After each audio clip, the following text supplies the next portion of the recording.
called my phone, said she missed me, but I saw her like last night. I hope everyone's doing well and welcome back to another weekly outlook. So cool. Bit of a boring week for us in the markets, if I'm being honest, right? Had a few things on the radar, but nothing, I would say extremely fruitful that played out. We had these days coming out the consolidation, which were a bit of a free fall, 2 days, and then the Friday traded back into the range, gave a daily IO fed, traded away from there. But, at that point in the week, it wasn't really something that we were looking to entertain. Price made that move away. So, where do we stand now at the DXY? Right? Before we sort of, get into the specific technicals, what's very apparent is that the market in general is being driven by the sort of fundamentals and the fundamental news that's coming out right now. And it's always about what's in the spotlight the most, right? We had a bit of war news for a bit with India, Pakistan not long ago. Then we had the tariffs, which have, I guess, been more of a running theme rather than is in and out. They're just there, pretty solid, and I believe they're a big driver in the markets. And right now we have the Israel and Iran situation. A lot of you guys have probably seen or heard about already. So it's just something to be aware of, because when we're in situations like these where these things are having a big impact on the market, these things aren't always on Forex Factory, or rather, most of the time they're just not on there. They can come out as headlines. They might even just be simple statements that Trump is making or somebody is saying, and then the market reacts very heavily to that. So it's just something to bear in mind in terms of how you're approaching your trading and your risk management in conditions like this, right? To be a bit more conservative in it. Take the clear shots. Cool. But what do you expect from this? Now, you see with this week, one thing I don't like is that we didn't sweep previous weekly high. But the way the structure is in the market right now, the way we are headed, I don't believe we have a reason to assume a reversal from here, in my opinion, right? We swept the next sort of cluster of sell side here very gently, I would say. Near enough, we could count this as relative equal lows, just to make it clear to you guys what I'm looking at. We take this sell side across. We have swept that, right, for sure. It passed these, sort of triple equal lows. But I don't think this makes for a reason for us to reverse just yet. And, the way we trade, it stands as sort of bearish until proven otherwise. Even this sort of close on Friday really sets us up for a, continued bearish expansion this way price, right? Now, the one thing that does catch my eye a little bit is that these highs are extremely equal here. We have a cluster of about 4 candles, I would say, that are very equal and can easily get swept. But now, if we come to a situation where price wants to sweep these, consider we are mid-month, right? I wouldn't really expect that, price all of a sudden just turns around and, goes and runs these. It's a scenario that's on the table, but essentially what I'm saying to you guys right now, clearly we have this daily fair value cap in the way. The last displacement that we've had on our chart, I'd consider these two sort of down candles has been bearish. Prices retraced into this, respected it. Therefore, I'd expect it to continue down for now. At the very least, look for previous weekly low, which is this low. And perhaps once we've swept this low, we can then potentially consider, okay, price might want to go for a higher time frame trace. But I think for the time being, we will look to add to this range. I think price will want to, add to this weekly range, continue building it. And then at some point, perhaps when it's a new monthly candle or something along those lines, we can look for higher retrace. For the time being, the plan is price to continue lower. It may potentially re-sweep previous daily high, respect this fair value gap again, but we expect this to hold. If price is very clearly trading past this, then we are still bearish, but then in the short term, we would expect this cluster of buy side to get swept before a turnaround to the downside. All right, cool. This week coming, there's actually quite a, good chunk of red folders. We have first the Japanese interest rate decision coming up on the Tuesday. We have retail sales for the dollar, CPI for the pound on the Wednesday, and of course the big mover for us to watch, right? I know we've got unemployment claims there, but FOMC is the big mover of the day. Something that, hopefully will cause a bit of a kick in the markets, give us a bit of direction. Same with the Thursday, quite a few news folders, not much for the dollar. Is actually a bank holiday on the dollar. However, for the pound, we have the interest rate decision. Same for the Swiss franc over here, and a couple folders for the Australian dollar. and then Friday is a bit more lackluster. There's not as much going on, right? Just a red folder on the pound and the Japanese yen. So how do we approach this? I think Monday, of course, there's no major folders. Right, Monday is definitely a day to let go. We want to see, which way does price want to expand. Unless something's super clear and we can hit it towards one of these targets, hopefully towards the sell side, then we can entertain it. But potentially let that pass and then from there see, what is price setting up for us. Wednesday, of course, isn't a day I'd really recommend trading.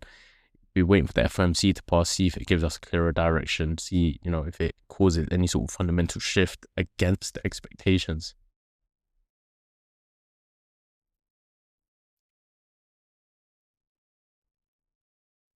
Not much to add on the US 10-year. This sort of closure, just respecting this little fair value gap here. So in the short term, we'd want to see that continued rundown, which we spoke about last time, right? Relatively equal lows here as well. See price continued this way for now. Yeah.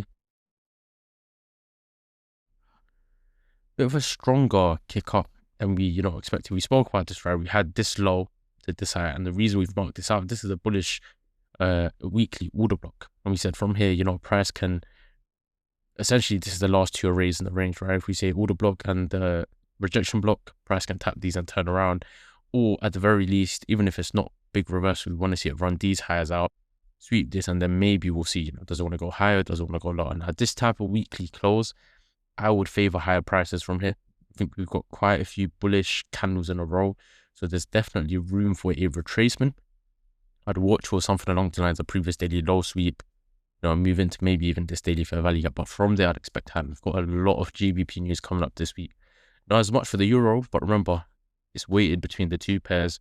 So we would definitely be expecting movement on this. And it can really kick up if it wants to this week, depending on what Bank of England does. Take a quick look. Oh, that's majors. Now, USDJPY, of course, you guys should already think. Is this something we want to hit? Is this something we want to entertain? A lot of Japanese news coming up. You have a lot of USD news coming up. So it's likely you're going to get some sort of big move in the market. But it's definitely one to be watching. To me, it's very obvious. I think this is the sell side engineered. I do expect this to really kick down for us. For this, we need the Bank of Japan to say things that are essentially bullish for the yen, and the USD to continue being bearish. Really run through all of the sell side and down to these lows. In terms of opportunities to trade, if you're not already in a swing from somewhere in this higher premium, what you could possibly do is look to set something from, equilibrium if price will reach it. Maybe even potentially just past the equilibrium to the 0.62 in the range, probably roughly somewhere around here. And if price can reach that, it puts you in a very good position where you can have your stop loss quite high. If it moves away, you can trim it very early to this and down to the lows. Of course, that's a weekly chart. That's just a bit of a larger trade to play out. If you want to take, I wouldn't really say it's necessarily a riskier approach. I wouldn't really expect this high to go, right? If this high was to go, then I would also expect price to then, find its way up there as well. So this over here is also a potential opportunity building. I know it's a little bit messy now, all the sort of ranges. We'll delete this one. And again, if price can offer you that chance, if it starts the week by kicking up, sweeping the previous weekly high, working its way to this 0.62, then of course you could potentially entertain a setup along the lines of, let's just say, setting from that roughly there. Stop loss at the highs normal, and take profit at the lows makes for about 2 hours. You could try and enter slightly higher just to make it across 2 hours. It'll be the same anyways, right? But yeah, this is definitely something I'm looking to frame. But if it gives us, again, if it gives us opportunity, price could just open up, absolutely kick this way. There's nothing we can do about it, right? If, of course, it trades into a premium and, the news comes out, you're expectedly sort of bullish on the yen and you're in a, position here, price starts moving away, probably get an early stop loss trim and be in a very safe position. Just hold that, right? Very simple. Even on a sort of larger scale, if you can position well, UJ, I think it trades to this low next, should very close by after this target. I think it wouldn't add much to the trade, maybe like 0.2 or something. And after that, even potentially this low, which is again quite far away. This is a monthly chart, by the way, bear in mind.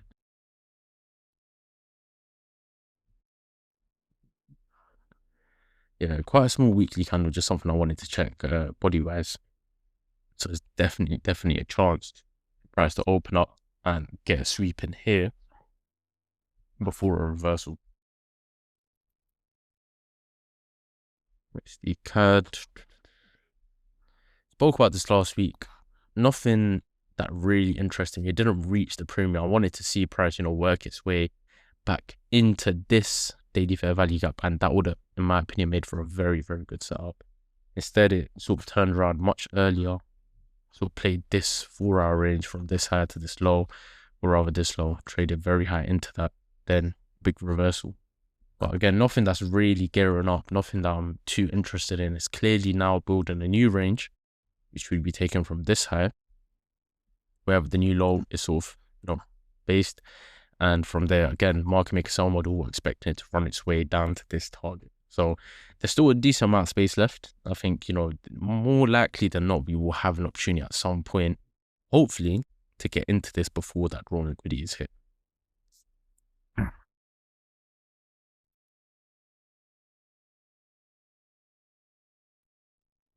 So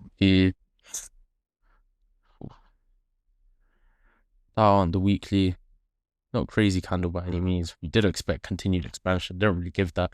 It gave a kick this way, so it came back in the range, very small body. And now, daily chart, we was watching this range from the low to the high. The price traded low into this daily order block, almost with that, that low here, sort of reverted back into range. So now, what is this? It is a consolidation. It's very, sort of sideways. It's hard to have a bias in something like this. I think if you can just zoom out a time frame, just make things a bit easier for yourself. I do think price will respect this order block. I don't think price, I don't expect it to trade lower than this sort of disarray for the time being. And if we sort of take the range like this,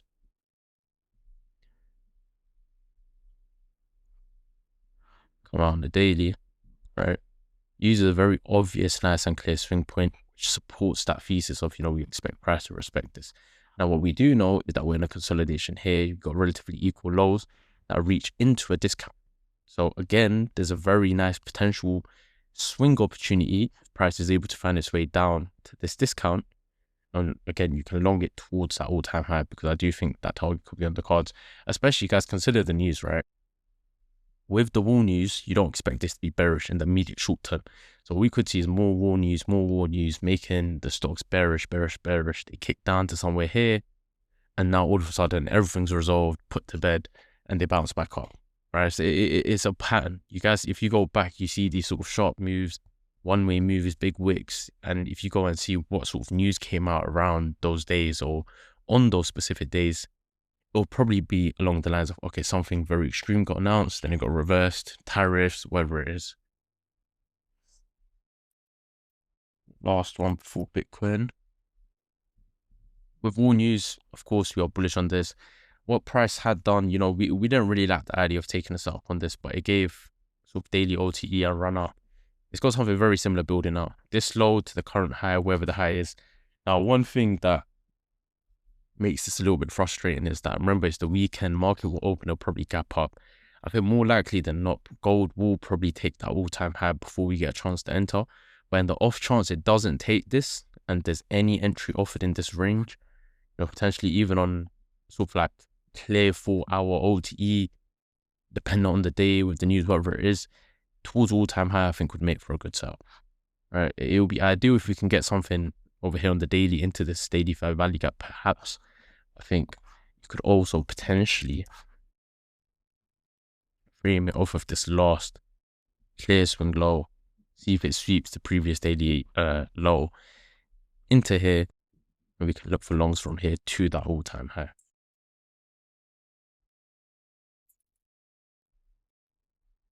Last,